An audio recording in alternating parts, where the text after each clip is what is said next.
Praise lord. అందరు బాగున్నారా? దేవుని కృపలో ఆత్మీయంగా ఎదుగుతున్నారని నేను నమ్ముతా ఉన్నాను. ప్రతిరోజు ప్రార్థన చేసుకుంటున్నారా? వాక్యం చదువుకుంటున్నారా? ప్రతిరోజు ప్రార్థన చేసుకుని వాక్యాన్ని చదవండి. ఖచ్చితంగా మీరు అందరూ ఆత్మీయంగా బలపడాలని నేను కోరుకుంటా ఉన్నాను. నేను ప్రార్థన చేస్తూ ఉన్నాను. ఈ రోజుల్లో మనం చూస్తే ఎక్కడ చూసినా సువార్త ప్రకటించే వారిపైన దాడులు, సువార్త ప్రకటించే వారిని అపహాస్యం చేయడం, సువార్త ప్రకటించే వారిని దూషించడం, కొట్టడం ఇలాంటివి చాలా బయట జరుగుతూ ఉన్నాయి. అయితే అందుకని సువార్త ఆగడానికైతే వీల్లేదు. ఏ శ్రమలు వచ్చినా, ఎవరు దూషించినా, మత ప్రచారం అనుకున్నా, వీళ్ళు దశంభాగాల కోసం అనుకున్నా, వాళ్ళు ఏది అనుకున్నా సరే సువార్త అయితే ఆగడానికి వీల్లేదు. ఎందుకంటే ఆ సువార్త మాత్రమే అనేక మందిని రక్షించగలదు, అనేక మంది జీవితాలని మార్చగలదు.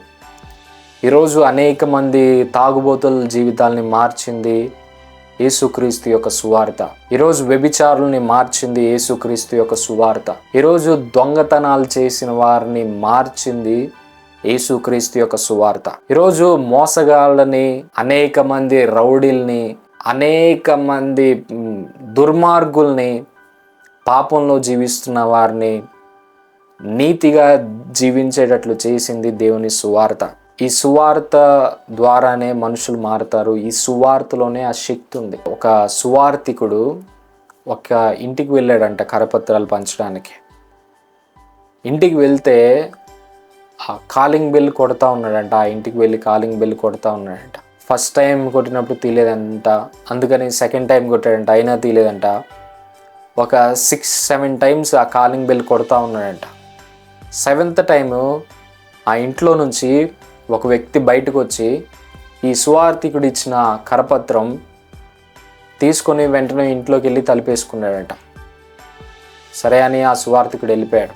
ఒక వారం తర్వాత ఆ సువార్థికుడు మళ్ళా ఆ ప్రదేశానికి వచ్చి మళ్ళా ఆ ఇంటి కాలింగ్ బిల్ కొట్టినప్పుడు ఈసారి వెంటనే ఆ ఇంటిలోని వ్యక్తి తలుపు తీసాడంట. తలుపు తీసి, అయ్యా మీరు లోపలికి రండి అని లోపలికి తీసుకువెళ్ళినప్పుడు అక్కడ ఒక ఉరితాడు, స్టూల్ ఉందంట.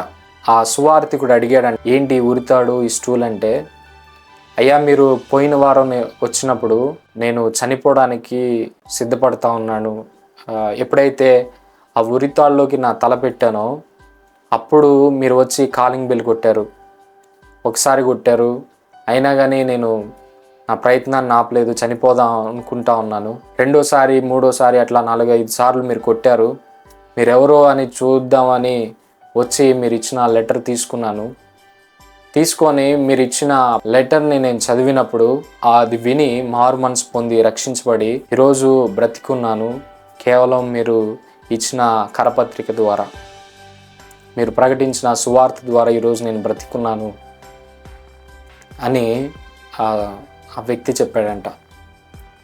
ఈరోజు ఎవరైనా దూషించని, ఎవరైనా ఏదైనా అనని, కానీ ఈ లోకంలో సువార్త ప్రకటించబడడం మాత్రం ఆగిపోవడానికి వీల్లేదు. ఎన్ని శ్రమలైనా సరే, ఎన్ని కష్టాలైనా సరే, ఎన్ని బాధలైనా సరే సువార్త ప్రకటించబడాల్సిందే. చాలామంది సేవకులు దీనికోసం ప్రయాసపడుతూ ఉన్నారు, సువార్థికులు ప్రయాసపడుతూ ఉన్నారు. వాళ్ళందరినీ దేవుడు దీవించును గాక. సువార్థికులే సువార్త చెప్పాలని లేదు, సేవకులే దేవుని వాక్యాన్ని ప్రకటించాలి అని లేదు. ఈరోజు నువ్వు జాబ్ చేస్తుంటే నువ్వు నీ జాబ్లో నీ కొలీగ్స్తో నువ్వు సువార్త చెప్పాలి. ఈరోజు నువ్వు చదువుకుంటుంటే, కాలేజ్లో ఉంటే, కాలేజ్లో ఉన్న నీ ఫ్రెండ్స్కి, నీ చుట్టుపక్కల వాళ్ళకి సువార్త చెప్పాలి. నువ్వే పని చేస్తున్నా కానీ, ఎక్కడున్నా కానీ నీకు సువార్త చెప్పే అవకాశం వస్తే ఖచ్చితంగా నువ్వు సువార్త ప్రకటించాలి. నీకు తెలీదు వాళ్ళు ఏ బాధల్లో ఉన్నారు, ఏ బాధల్లో ఉన్నారు. నువ్వు చెప్పే ఆ మాటను బట్టి వాళ్ళు రక్షించబడవచ్చు. ఏ కష్టాల్లో ఉన్నారో, ఏ బాధల్లో ఉన్నారో, ఏ డిప్రెషన్లో ఉన్నారో, దేవుని సువార్త వీటన్నిటి నుంచి చాలామందిని బయటికి తీసుకురాగలదు, బ్రతికించగలదు, బాగు చేయగలదు. ఈరోజు దేవుని సువార్త ఎట్టి పరిస్థితుల్లో ప్రకటించబడాల్సిందే. అలాంటి భారం ఒక విశ్వాసిగా నీకు ఉండాలి, ఒక క్రైస్తవుడిగా నీకు ఉండాలి. ఏదైనా చేయని, ఎవరు ఏదైనా అనుకొని సువార్త మాత్రం ఖచ్చితంగా ప్రకటించబడాల్సిందే. కీర్తనల గ్రంథం 126వ అధ్యాయం 5వ వచనంలో కన్నీళ్లు విడుచు విత్తువారు సంతోషగానంతో పంట కోయుదురు అనే మాటని మనం చూస్తాం. ఈరోజు ఎంత కష్టమైనా సరే సువార్త ప్రకటించబడాల్సిందే. ఎందుకంటే అనేక మంది క్రీస్తుని తెలుసుకోవాలి, రక్షించబడాలి, మారు మనసు పొందాలి. ఇలాంటి భారం నువ్వు కలిగి ఉండాలని దేవుడు ఈరోజు నీతో మాట్లాడుతున్నాడు. చిన్న ప్రార్థన నీ కోసం చేస్తాను. మహాపరిశుద్ధుడ యేసయ్యా, జీవం కలిగిన తండ్రి, జీవాధిపతి, పరిశుద్ధుడానికి వందనాలు. సువార్త ప్రకటించాల్సిన భారం మా మీద ఉంటా ఉంది.